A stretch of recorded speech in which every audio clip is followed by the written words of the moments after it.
ओए पागलहरू, तिमीहरूको दिमाग छैन, बुद्धि छैन? हाँ? यदि कुनै पार्टी, कुनै नेता र उसको काम मन परेको छैन भने यही फागुन 21 गते चुनाव हुँदैछ, तिमीहरूले शान्त भएर आफ्नो भोट देऊ, बहुमतले आफूले चाहेको व्यक्तिलाई जिताउ न।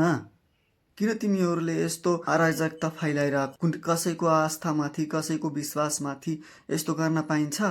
उनीहरूले खोजिरहेको थिएँ, वेट गरिरहेको थिएँ कि यस्तो कुनै केही माहौल होस्, हामीहरू अनि त्यसपछि सडकमा आउँ, अनि यो चुनाव जुन हुन गइरहेको छ यो चुनाव नहोस्, देश यसरी नै लथालिङ्ग परोस्, जुन अपराधी भ्रष्टाचारीहरू नेताहरू जुन छन् तिनीहरू त्यत्तिकै छाडा जस्तै घुमुन्। हेर त, तिमीहरूको यो सानो कामले, यो सानो भन्नाले के, यो तुच्छ कामले बालेनको पुतला जलाइरहेको छन्।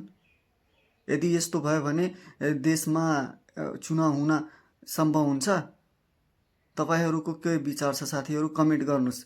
यस्ता पागलहरू पनि कहाँ कहाँबाट आउँछन् के, बुद्धि नभएको।